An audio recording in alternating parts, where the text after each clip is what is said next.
오늘 에베소서 2장 보겠습니다.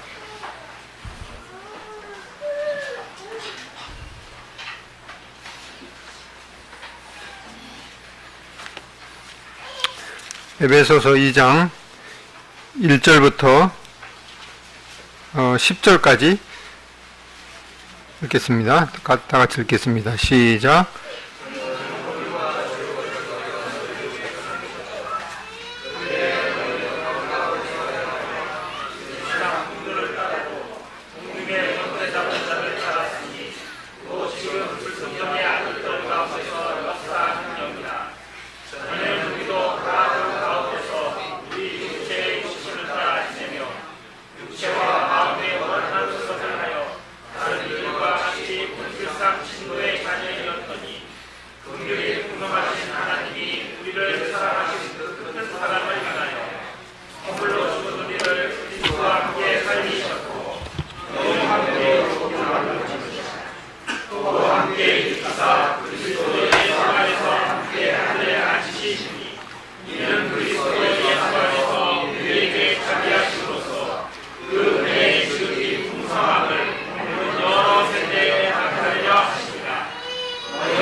네, 오늘은 에베소서 2장을 통해서 보게 되는데, 전에 에베소서 1장을 통해서 보면은 하나님께서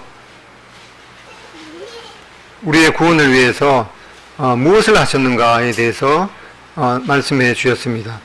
성부 하나님께서 우리를 선택하시고, 또 성자 예수님께서 우리를 그의 피로 구속하시고, 또 성령 하나님께서 그 보증으로 성령으로 인치셨던 그런 내용을 보게 됩니다.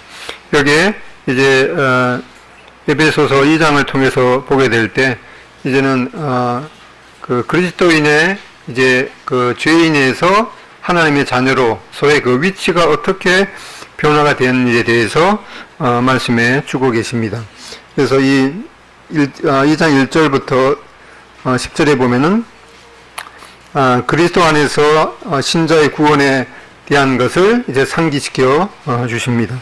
1절부터 3절에 보면은 그 옛날 구원받기 전에 상태가 어떠한 상태였는가? 그것은 본질상 진노의 자녀였습니다.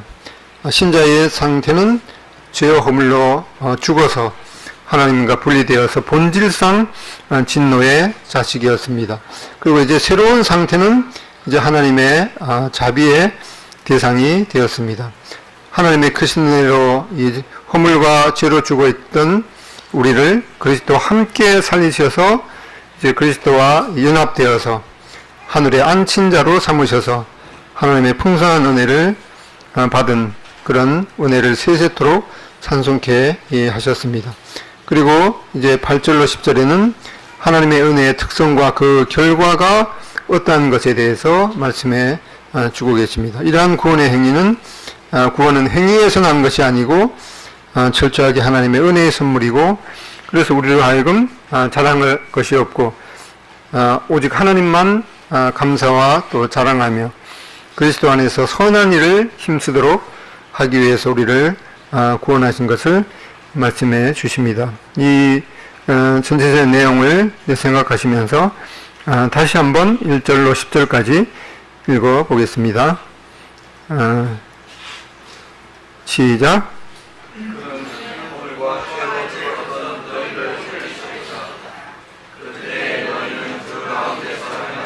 이 세상 풍성을 좇고 공중의 권세 잡은 자를 따랐으니 곧 지금 불순종의 아들들 가운데 역사하는 영이라. 전에는 우리도 다 그 가운데서 우리 육체의 욕심을 따라 지내며 육체와 마음에 원하는 것을 하여 다른 이들과 같이 본질상 진노의 자녀였더니 긍휼에 풍성하신 하나님이 우리를 사랑하신 그 큰 사랑을 인하여 허물로 죽은 우리를 그리스도와 함께 살리셨고 너희가 은혜로 구원을 얻은 것이라. 또 함께 일으키사 그리스도 예수 안에서 함께 하늘에 앉히시니 이는 그리스도 예수 안에서 우리에게 자비하심으로써 그 은혜의 지극히 풍성함을 오는 여러 세대에 나타내려 하심이니라. 너희가 그 은혜를 위하여 믿음으로 말미암아 구원을 얻었느니 이것이 너희에게서 난 것이 아니요 하나님의 선물이라. 행위에서 난 것이 아니니 이는 누구든지 자랑치 못하게 함이니라. 우리는 그의 만드신 바라 그리스도 예수 안에서 선한 일을 위하여 지으심을 받은 자니 이 일은 하나님이 전에 예비하사 우리로 그 가운데서 행하게 하려 하심이니라. 예, 이렇게 우리의 옛날의 상태에 대해서 1절에 말씀하고 있는데 우리는 죽어 있었다라고 말씀하고 있습니다. 뭘로 죽어 있었나고 하니까 이 죄와 허물과 죄로 우리가 죽어 있었다라고 말씀하고 있습니다. 근데 우리가 통상 이제 예배 시간에 이제 뭐 전혀 틀리는 건 아닌데 우리가 죽을 수밖에 없었던 죄인이었는데 우리를 구원해 주셔서 감사합니다. 그것이 틀린 말은 아니기도 하지만은 성경에 그런 표현은 없는 것 같아요.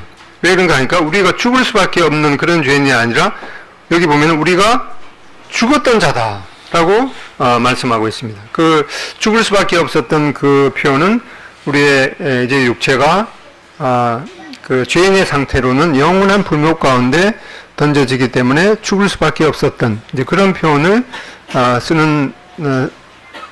쓰게 되지만은 하나님께서 말씀하실 때는 우리는 이미 죄와 허물로 죽어 있었다라고 말씀하고 있습니다. 아담과 하와가 이제 하와에 대해서 하나님께서 말씀하시기를 너희가 선악을 알게 하는 나무의 실과를 따 먹으면 정령 죽으리라. 정령이란 말은 반드시 죽는다.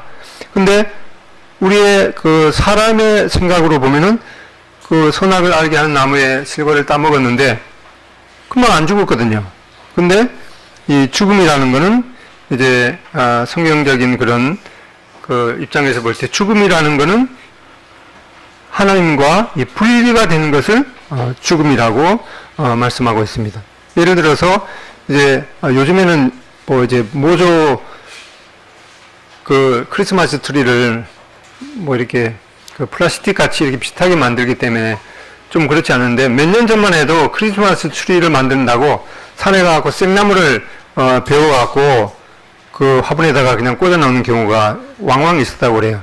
그런데 이 나무가 그 산의 뿌리에서 잘리는 순간 이미 그 나무는 죽은 거죠. 그런데 시간이 뭐 한 하루 이틀 며칠 지나서 그게 잎이 이제 말라서 시들어서 죽게 되는 것처럼 보이지만은 이 뿌리가 없는 그 나무는 금방 그 나무에 생기가 있는 것처럼 보여도 이미 그 뿌리와 이 생명의 근원되는 뿌리와 분리가 되었기 때문에 이미 죽은 것이나 다름이 없죠. 그래서 이 사람이 이 하나님 죄로 말미암아서 하나님과의 관계가 단절되었는 그 상태가 바로 이미 죽어 있었던. 그래서 이 구원받기 전에 우리의 상태를 이 허물과 죄로 죽었다, 죽어 있던 너희를 살리셨도다. 그렇게 말씀하고 있습니다. 또한 이 두 번째로 보면은 이제 원수의 속박 아래에 있었다라고 말씀하고 있습니다. 그 원수는 이제 세 가지인데 세상과 마귀와 육신 이 세 가지 속박 아래에 있었다고 말씀하고 있습니다. 그 결과로 인해서 우리는 하나님의 그 영원한 진노 아래 있었다라고 말씀하고 있습니다. 여기 좀 더 이제 자세하게 살펴보면은 옛날의 상태는 이 허물과 죄 때문에 하나님과 분리 상태로 이제 죽어 있었기 때문에 사실상은 걸어다니는 시체에 불과했다라고 말씀하고 있습니다. 특별히 여기에 허물과 죄로 죽어 있었다 이렇게 말씀하고 있는데, 이 허물과 죄, 이게 뭔가는 느낌은 오는데, 이 정확하게 무슨 이 단어가 무슨 뜻인지 표현하라고 그러면은 뭐 잘 안 되죠. 근데 표현 안 되는 게 사실은 맞는 거예요. 왜 그런가? 허물과 죄라는 이 말이 동의어이기 때문에 그게 그거고 그게 그건데, 그런데 이제 왜 그런가? 신약 성경이 기록된 것은 헬라어로 기록이 되었는데, 그 헬라어의 이런 영적인 단어가 많은데, 예를 들어서 이 사랑하면은 하나님의 절대적인 사랑, 그 다음에 남녀 간의 에로스의 사랑, 또 친구 간의 필레오의 사랑, 이런 여러 가지 사랑이 있는데, 그런 것들을 이 다른 말로 번역을 하면은 거기에는 이제 충분한 그런 오해가 없기 때문에 그게 이제 구분이 잘 안 됩니다. 그래서 신약 성경에 기록된 이 헬라어의 이 정확한 뜻이 무엇인가, 그걸 이제 옛날에는 헬라어를 많이 공부한 사람만 이걸 알 수 있었는데, 요즘에는 핸드폰 앱으로도 단어에 대한 것을 즉시 누르면 이제 알 수가 있거든요. 그게 핸드폰 앱 이름이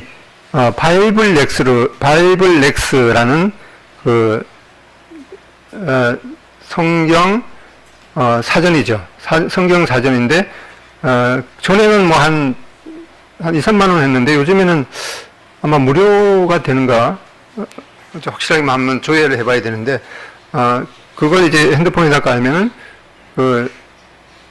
성경 구절 이렇게 순서대로 예를 들어서 여기 허물 이렇게 하면은 죄, 이런 것에 대해서 신약 성경에 기록된 이 헬라어의 아주 정확한 의미가 무엇인가에 대해서 잘 알 수가 있습니다. 그래서 제가 그걸 조회해서 찾아보면은 굳이 이 허물과 죄를 이제 구분을 하자면은, 원래는 이게 비슷한 용어이기 때문에 정확하게 구분이 되지 않는데, 그래도 성경에는 이제 두 가지를 이렇게 기록해 주셨기 때문에 그 의미를 이제 구분해 보면은, 이제 헬라어에는 이렇게 파랍토마라고 적혀 있는 것이 허물이 있는데, 이 허물의 뜻은 이제 위반, 벗어남, 넘어짐, 과실.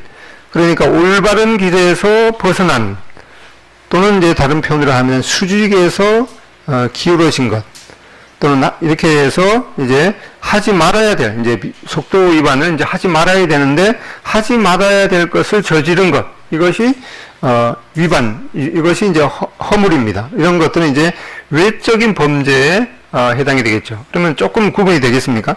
근데 이 단어가 설명이 이렇게 장황한 거는 이거에 대한 이 영어나 우리말의 파라토마라는 원래 헬라어에 대응되는 단어가 없기 때문에 이게 장황하게 설명이 되고 있습니다. 그 반면에 이제 죄라는 것은 이제 하마르티아라고 되어 있는데, 이거는 원래 뜻이 이렇게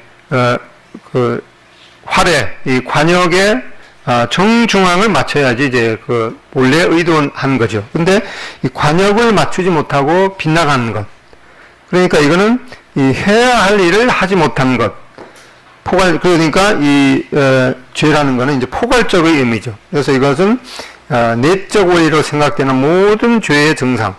그러니까 죄가 이 허물을 포함할 수도 있겠죠. 근데 이렇게 굳이 구분하자 그러면은, 이제 허물은 하지 말아야 될 것을 하지 말아야 될 것을 이제 어긴 것. 그다음에 죄라는 것은 이제 해야 할 것을 하지 못한 것, 이렇게 구분해서 이러한 것으로 말미암아서, 이러한 허물과 죄로 말미암아서 우리가 하나님과 분리가 되어서 이미 죽어 있는 상태로 이 송장처럼 이렇게 지내다가 하나님께로 이제 돌이키고 회개하지 않으면은 이제 육신이 영원한 불목 가운데 이제 죽어야 되는, 이미 영적으로는 이미 죽은 상태죠. 그런데 이제 육신마저도 영원한 불목 가운데 이제 떨어져야 되는 그러한 상태에 있었던 것을 보게 됩니다. 10계명을 보면은 이제 1계명은 이제 너는 나 외에는 다른 신을 내게 두지 말라. 또 우상을 만들어서 그것에 절하지 말라. 또 하나님의 이름을 망령되게 일컬지 말라. 살인하지 말라. 간음하지 말라. 또 도둑질하지 말라. 거짓 증거하지 말라. 탐내지 말라. 이렇게 하지 말라라는 그런 명령이 있는가 하면은 그다음에 해야 할 걸.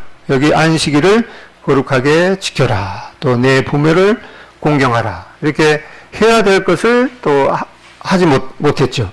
그리고 그다음에 하지 말아야 될 것을 우리는 다 어겼던. 그래서 하나님 앞에서 해야 될 것을 하지 못했고 또 하지 말아야 될 것을 했기 때문에 하나님과 영적으로 분리가 되어서 이미 죽은 상태로 이제 육신은 뭐 살아있는 것처럼 걸어다니는 송장처럼 이렇게 지내다가 이제 육신마저 영원한 불목 가운데 떨어져야 되는 그런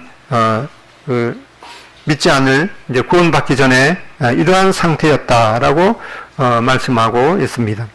그 다음에 이제 옛날의 상태는 이제 원수의 속박 아래 있었다라고 말씀하고 있습니다. 이 세상 풍조를 따르고 이 세상의 어떤 법칙, 이 세상이 가는 그런 길을 따르고 이 세상. 그 다음에 공중의 권세 잡은 자, 이거는 이제 마귀죠.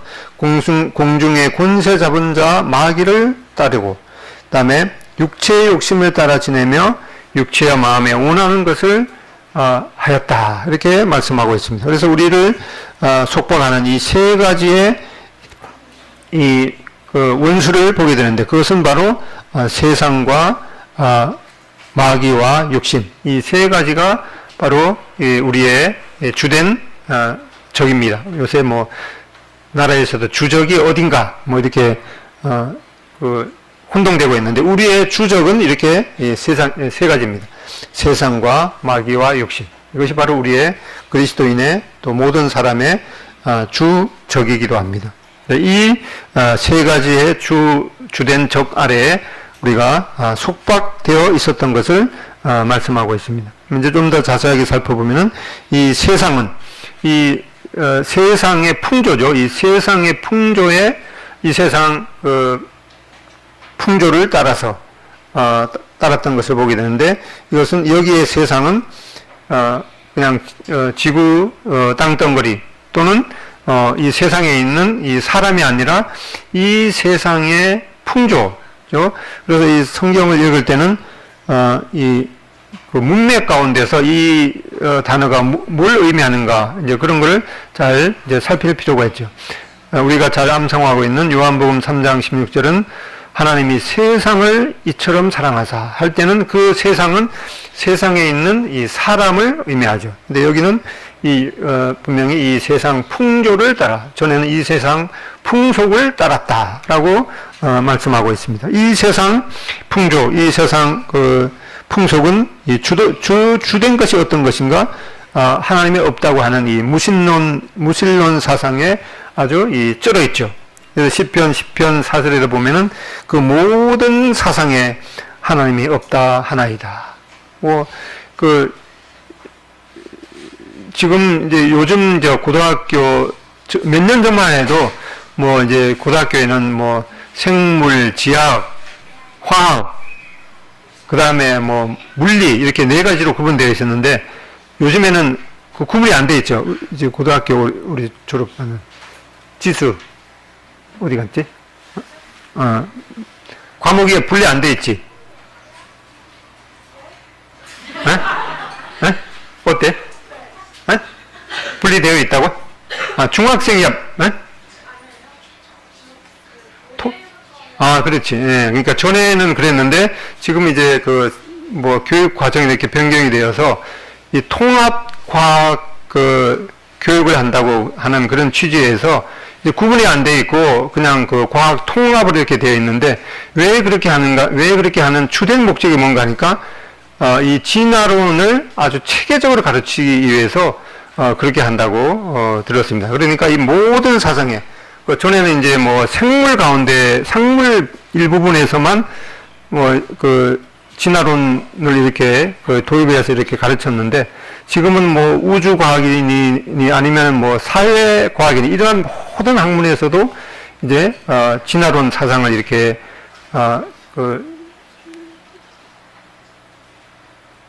입력을 시켜서 아주 이 사단이 이 세상 사람들을 아주 하나님으로부터 하나님 없다고 하는 그런 사상으로 아주 완전히 무장시키기 위해서 그렇게 한다고 지금 하고 있습니다. 그래서 그 모든 사상에 하나님이 없다고 하나이다. 뭐 이 세상의 그 우주, 별 이런 것들도 처음에는 뭐 이렇게 먼지부터 시작되어서 그게 어떻게 해서 굳어지고 또 점점 커져서 뭐 자연스럽게 이렇게 돌아가는 이제 그런 뭐 말도 안 되는 그런 진화론, 우주 진화론을 얘기하고 있습니다. 뭐 생물에는 말할 것도 없고 또 사회과학 그런 모든 사상에 이 모든 사상에 이 하나님이 없다 하나이다. 그래서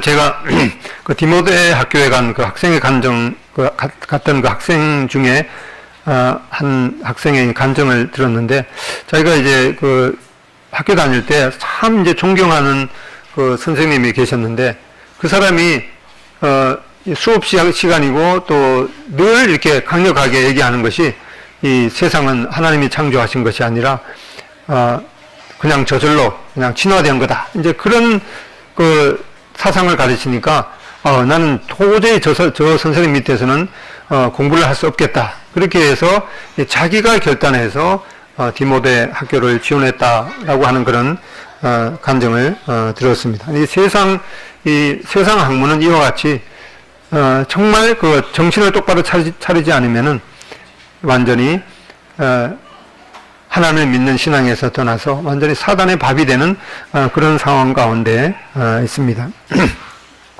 특별히 이제 고등학교 이제 졸업하고 이제 대학교 들어가게 될 때 이제 대학교에서는 더욱더 이제 그런 사상들이, 또 친구들 대부분이 보면은 뭐 하나님을 믿는 사람은 극히 드물죠. 그러다 보니까 내가 이렇게 성경만 믿고 이러는 것이 이게 뭐 정상인가? 그런 생각을 하다가 결국에는 이 하나님을 떠나게 되는 그런 경우가 있기 때문에 그것은 바로 이미 성경에 말씀하고 있는 사실인 것을 보게 됩니다. 그 모든 사상에 하나님이 없다고 하는 이제 그런 입장에서, 근본 입장에서부터 이제 뭐 과학이니 또 사회학이니 이런 것들이 출발하기 때문에 정말 정신을 바짝 차려야 될 줄로 믿습니다. 그래서 매년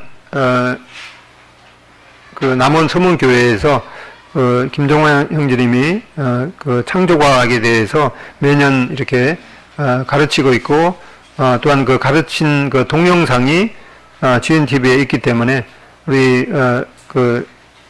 올해 고등학교를 졸업하는 학생들은 그동안 학교 뭐 수능 공부하느라고 정신이 없어질 텐데 대학교 들어가기 전에 꼭 그 영상을 시청하고 정말 하나님께서 하나님의 놀라운 지혜대로 이 모든 만물을 창조하신 그런 믿음, 확고한 믿음을 가지기를 바랍니다. 또한 이 세상 풍조는 이 돈이면 무조건 해결이 된다는 그런 이 물질주의에 완전히 쩔어져 있는 것을 보게 됩니다. 그래서 로마서 12장 이전에는 그래서 사도 바울은 로마서 12장을 통해서 너희는 이 세대를 본받지 말아라. 이 세상의 풍조, 이 모든 사상에 하나님이 없다고 하는 이러한 무신론, 그리고 이 돈이면은 다 해결된다는 이러한 이 세대를 본받지 말아야 될 것을 경고해 주고 있습니다. 그 다음에 디모데후서 6장에 보면은 이 돈을 사랑함이 일만하게 뿌리가 된다. 뭐 가끔씩 보면은 이제 돈 때문에 유산 때문에 이 부모를 살해하는 그런 경우를 종종 보게 되는데, 이 돈을 사랑함이 일만하게 뿌리가 된다. 이 세상 풍조가 바로 이러한 그 두 가지로 요약해 보면은 이 무신론, 모든 사상에 하나님이 없다고 하는 것하고 이 돈이면은 다 만사 해결이라는 그러한 아주 물질주의에 쩔어 있는 그런 세상의 풍조를 보게 됩니다. 그 다음에 두 번째로 이제 공중의 권세 잡은 자, 이 마귀를 따랐다라고 말씀하고 있습니다. 지금 이제 21세기인데 무슨 마귀니 귀신이니 그런 뭐 말도 안 되는 그런 그 시대에 또 뒤떨어지는 그런 얘기를 하느냐, 그렇게 말할 수가 있지만 성경은 분명하게 이 마귀의 존재, 귀신의 존재에 대해서 분명히 언급하고 있고, 이 세상은 바로 이 마귀가 그 공중의 권세를 잡고 있다라고 분명하게 언급하고 있습니다. 이 마귀는 때때로 이 통치자들을 선동을 해서 이 사람들을 괴롭히고, 그 다음에 이 어둠의 주관자들, 그리고 분명히 존재하는 이런 이 악령들을 바로 이 마귀가 잡고 있는 것을 보게 됩니다.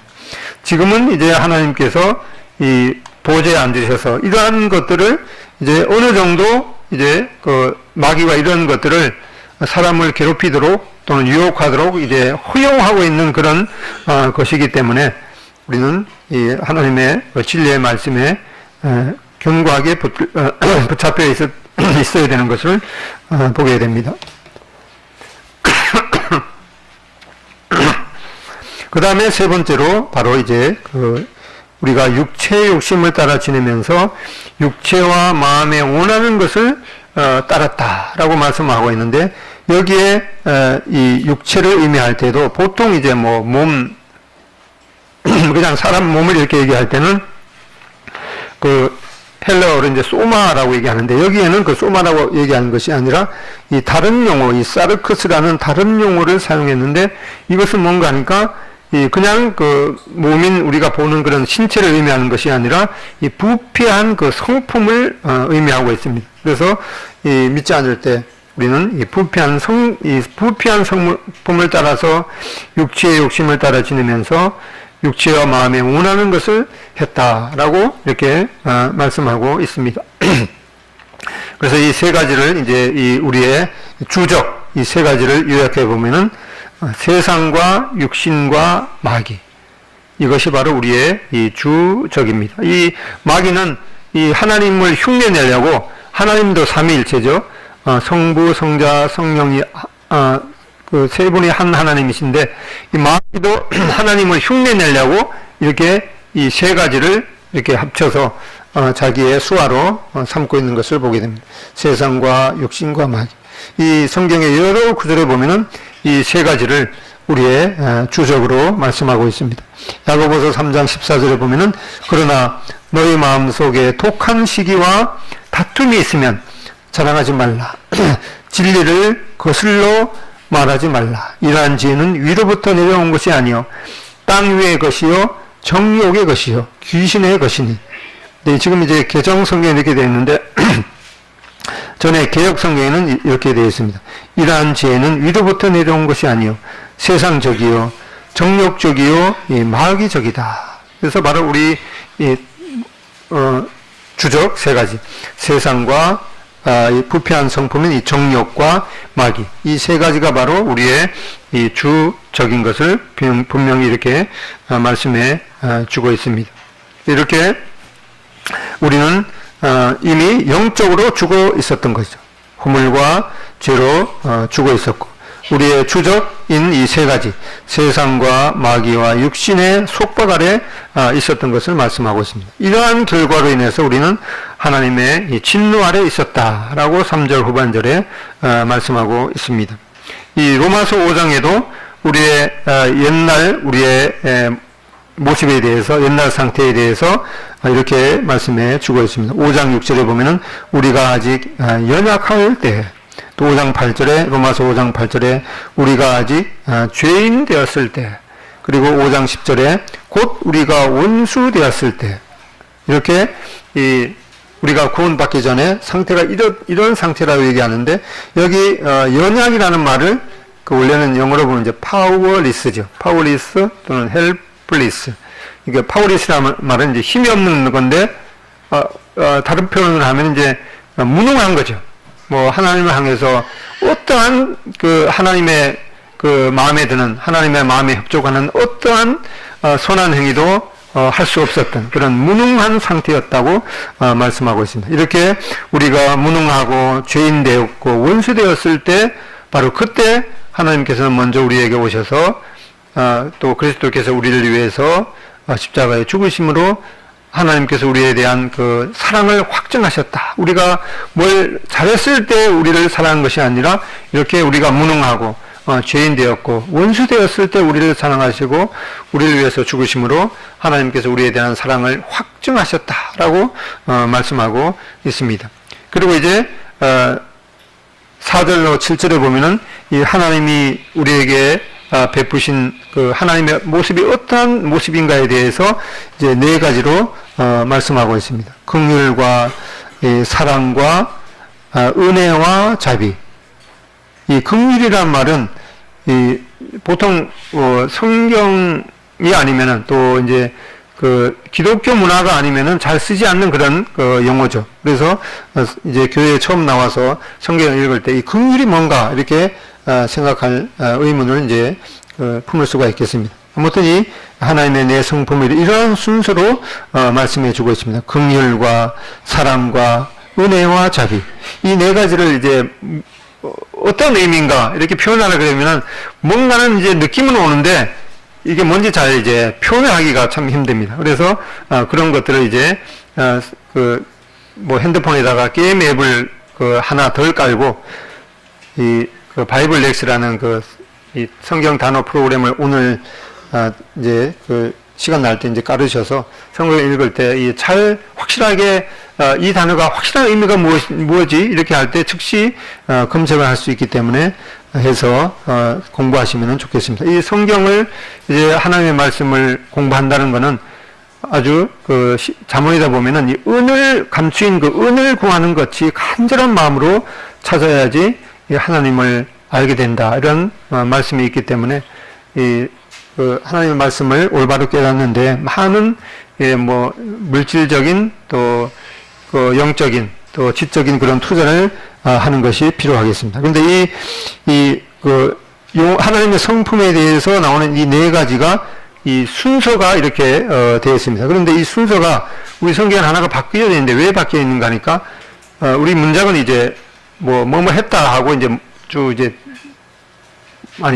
뭐뭐의 동사가 제일 뒤에 나오기 때문에 그 영어나 또 헬라어의 그 말씀 구조 순서하고 바뀔 수가 있는데 원래 그 헬라어 성경 순서는 이런 순서로 나와 있습니다. 이 긍휼과 사랑과 은혜와 자비. 이것이 이제 논리적이기 때문에 잘 이제 살펴보는 것이 필요하겠습니다. 이 긍휼이라는 말은 이제 한자로 쓰면은 자랑할 긍, 불쌍할 휼자입니다. 이 자랑하거나 또는 이 긍자에 자랑한다는 의미, 또 불쌍히 여긴다는 의미도 있는데 아무튼 이 대표적인 의미가 자랑할 긍자에다가 불쌍할 휼자입니다. 그래서 이 한자 단어만 이렇게 그 의미를 새겨보면은 이제 불쌍히 여겨서 구한다라는 그런 의미입니다. 그래서 이걸 이제 풀어보면은 이제 마땅한 진노를 내리지 않고 우리가 믿기 전에 하나님의 진노 아래 있었다고 말씀드렸죠. 근데 이 하나님께서 마땅한 진노를 내리지 않고 불쌍히 여겨서 진노를 이제 유보하거나 이제 거둔 이러한 것을 바로 이 긍휼이라고 말씀하고 있습니다. 그 다음에 나오는 용어가 이제 이 사랑이죠. 아까 이 사랑이라는 그 헬라 용어가 이제 서너 가지가 있기 때문에 그거를 다른 용어로 이렇게 그 번역이 되면 할 수가 없는 그런 용어죠. 이 사랑, 여기에서 사랑을 말할 때는 이 아가페의 이 사랑입니다. 이것은 이 상대방의 최고의 선과 유익을 구하는 이 무조건적이고 희생적인 사랑, 이 하나님의 사랑. 이것이 바로 그 하나님의 아가페의 사랑인 것을 보게 됩니다. 그 다음에 세 번째로 언급하는 것이 바로 은혜. 은혜는 이제 카리스라고 하는데, 이 은혜는 이 받을 자격이 없는 자에게 베풀어 주시는 하나님의 호의라는 말은 이제 이 은혜를 표현하는데 이 호의가 오니까 호의가 더 어려워졌어요. 그래서 받을 자격이 없는 자에게 베풀어 주시는 하나님의 호의, 즉 이 하나님의 좋은 마음씨를 가리켜서 바로 은혜라고 말씀하고 있습니다. 그 다음에 네 번째로 나오는 것이 바로 이제 자비. 근데 자비는 이제 이 대적하는 자들이나 궁핍한 자들에게 베푸는 이제 구체적인 행위를 자비라고 합니다. 어떤 부자 청년이 예수님께 와서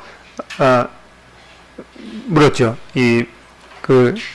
예수님께서 이제 선한 사마리아 비유를 말씀하면서 내 이웃이 누구냐라는 그런 그 대답을 해주면서 누가 이 강도 만난 자의 이웃이 되겠느냐 이렇게 물었을 때 바로 이 자비를 베푼 자니이다 이렇게 말씀하므로 구체적으로 그 궁핍한 자에게 또는 대적하는 자에게 구체적으로 베푸는 그런 이 행위를 가르쳐서 이 자비라고 말합니다. 이런 논리적인 순서를 보면은 이제 긍휼, 이것은 이제 마땅히 진노를 받아야 됐지만은 하나님께서 이 불쌍히 여기셔서 그 진노를 유보하거나 이제 거두셨죠, 우리에게. 그리고 이제 사랑하셨죠. 이 사랑은 바로 이 상대방의 유익을 구하는 것이기 때문에 하나님께서 이제 우리의 유익을 구하셔서 이 헌신적인 그런 사랑을 해 주셨습니다. 그렇게 해서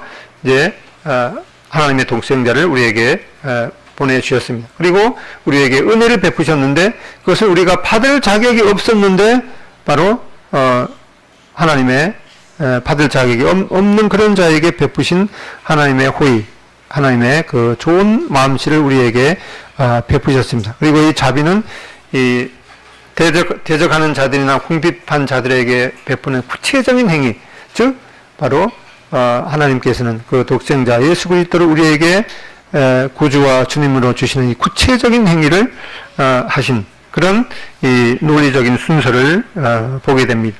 이렇게 해서 이제 하나님께서는 이 긍휼이 풍성하시고 또 사랑이 풍성하시고 이 자비가 풍성하시고 또 영광이 풍성하시다. 그래서 이 성경에서 풍성하다라는 말을 할 때는 이 하나님의 성품과 관련해서 풍성하다라는 그런 표현을 쓰고 있습니다. 우리는 풍성하다 그러면 이제 즉각적으로 떠오르는 것이 이 물질에 대해서, 이 돈에 대해서 뭐 이제 그런 것들을 연상할 수가 있는데 이 성경적인 그런 입장은 그런 물질적인 것이 아니라 이 하나님의 성품과 관련해서 사랑이 풍성하시고 은혜가 풍성하시고 자비가 풍성하시고 영광이 풍성하시다라는 그런 표현을 하신 것을 보게 됩니다.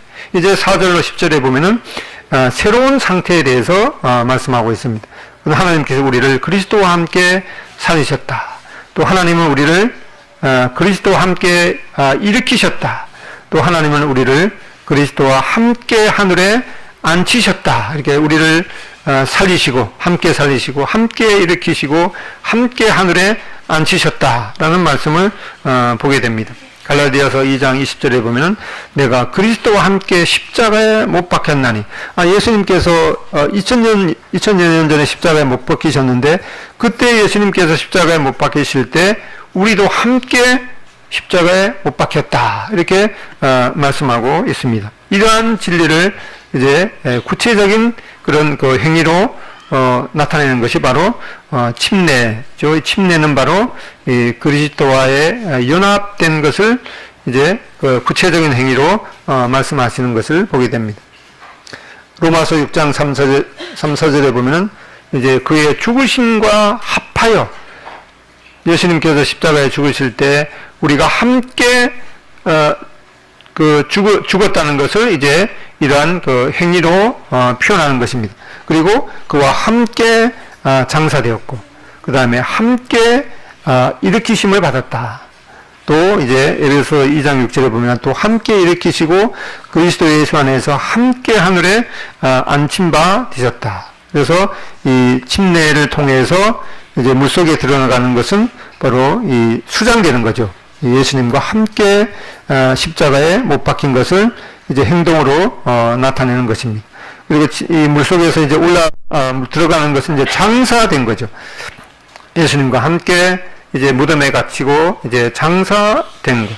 그 다음에 이제 물속에서 위로 올라오는 것을 통해서 예수님과 함께 부활하는 그런 이 그리스도의 이 연합의 원리를 말씀하고 있습니다. 근데 여기에 이제 에베소 2장에는 한 가지 더 추가해서 함께 하늘에 앉히셨다. 이게 이해가 잘 안 되죠. 아니 나는 여기 있는데 예수님은 하나님의 보좌 우편에 계신데 아니 내가 예수님과 함께 하나님의 보좌 우편에 앉았다 이렇게 말씀하고 있습니다. 이것은 바로 예수님께서 지금 하나님의 보좌 우편에 계신데 우리가 믿는 예수님은 십자가에 죽으시고 장사되시고 또 부활하시고 승천하시고 하나님의 보좌 우편에 지금 앉아 계신 그 예수님을 믿게 됩니다. 그 예수님을 구주와 주님으로 영접해서 이제 내 마음 가운데 예수님을 모시면은 바로 하나님의 보좌 우편에 앉아 계신 그 예수님께서 내 안에 와 계시고 또 하나님의 보좌 우편에 앉아 계신 그 예수님께서 우리를 예수님의 안에 품으셨기 때문에 즉 우리의 위치는 지금 어디 있는가니까 몸은 여기 있어도 우리의 그 영적인 그런 그 상태는 바로 여기에 보입니까 이게? 예, 보이죠? 여기 이제 아버지 하나님이 계시고 아버지 하나님의 보좌 우편에 예수님이 계신데 그 예수님 품에 바로 우리가 앉아 있는 그런 그 신분을 말씀해 주고 있습니다. 이것은 바로 우리가 예수님을 믿는 순간 예수님과 연합이 되기 때문에 떨어질래야 떨어질 수 없는 함께 죽으셨고 함께 장사되고 함께 부활하고 함께 승천해서 함께 보좌의 우편에 앉아 있고 또 예수님께서 이제 이 땅을 다스릴 때 함께 우리가 예수님과 통치하게 될 그런 그 놀라운 복을 우리에게 말씀해 주십니다. 빌립보서 3장 20절에 그러나 우리의 시민권은 하늘에 있는지라 거기로부터 구원하는 자 곧 주 예수 그리스도를 기다리노니 그는 만물을 자기에게 복종하게 하실 수 있는 자의 역사로 우리의 낮은 몸을 자기의 영광의 몸의 형체와 같이 변하게 하시리라. 그래서 우리의 이 영적인 그런 그 위치는 지금 하나님의 보좌 우편에 함께 예수님과 앉아 있는 것이고 바로 이제 예수님께서 다시 오실 때 우리의 몸이 바로 영광스러운 주님의 몸과 같이 영광스러운 몸과 같이 변해서 그때는 이제 항상 주님과 함께 있게 되는 그런 소망을 말씀해 주고 있습니다. 고린도 후서 5장 17절에 보면은 그런즉 누구든지 그리스도 안에 있으면 새로운 피조물이라 이전 것은 지나갔으니 보라 새 것이 되었도다. 이 누에 직접 보신 분이 그렇게 흔치 않으실 것 같은데 이 상당히 아주 크고 이 징그럽죠. 그런데 이 군뱅이가 바로 이 나비가 되는 이러한 아주 놀라운 이런 그 실물 증거를 통해서 하나님께서는 우리가 이와 같이 이 죄와 허물로 죽어 있는 상태로 우리의 몸도 영원한 멸망 가운데 이제 그 떨어져서 떨어져야 될 그런 하나님의 진노의 대상에서 하나님의 사랑받는 자녀로 이렇게 홀홀 날아가는 이러한 그 나비처럼 그러한 이 실물 그 교제를 이렇게 우리에게 보여 주셨습니다. 그래서 이 구원의 특성과 또 하나님의 은혜에 대한 반응을 보면은 우리를 그렇게 구원하신 목적은 이 하나님의 은혜의 지극히 풍성함을 나타내기 위해서 우리를 구원하셨습니다. 그리고 이 구원은 우리의 행위에서 난 것이 아니라 하나님께로 난 이 은혜의 선물입니다. 우리의 행위에서 난 것이 아니기 때문에 자랑할 것이 전혀 없고 또 우리를 구원하는 것이 선한 일을 위해서 지음을 받았기 때문에 그렇게 지음 받은 자답게 살아가야 될 것을 말씀하고 있습니다. 에베소서 2장 10절에 보면은 이것은 전에 예비되었다고 말씀하고 있죠. 우리는 그의 만드신 바라. 여기 그의 만드신 바라고 할 때 여기 아주 원래의 의미가 하나님의 그 걸작품이라는 그런 의미입니다. 우리는 그의 하나님의 걸작품이라. 그리스도 예수 안에서 선한 일을 위하여 지으심을 받았다. 이렇게 말씀하고 있습니다. 또한 이 일은 하나님이 전에 예비하사 우리로 그 가운데서 행하게 하기 위해서 그렇게 하셨습니다. 우리는 이러한 하나님의 의해 예비된 이 선한 행실에 바로 우리의 삶을 집중해야 되는 것을 보게 됩니다. 어느 날 거지로 있던 어떤 사람이 이제 임금의 양아들이 되어서 이제 왕자가 되었습니다. 그러면 그 궁에 들어가서는 이제 임금의 왕자답게 이제 앞으로 그 왕의 대를 이을 그런 세자답게 살아가야 되는 이제 그런 원리와 똑같은 것을 생각하면서 우리는 이제 이 땅에서 참 연약한 모습으로 이렇게 살아가고 있지만 우리의 근본적인 위치는 하나님의 보좌 우편에 예수님과 함께 앉힌 바가 된 것을 생각하면서 또 그곳에서 이제 예수님과 함께 통치할 그런 자답게 이 땅에서 그런 소망 가운데 또 우리의 삶 가운데 이런 것에 집중해야 되는 것을 보게 됩니다. 기도하고 마치겠습니다. 아버지 하나님,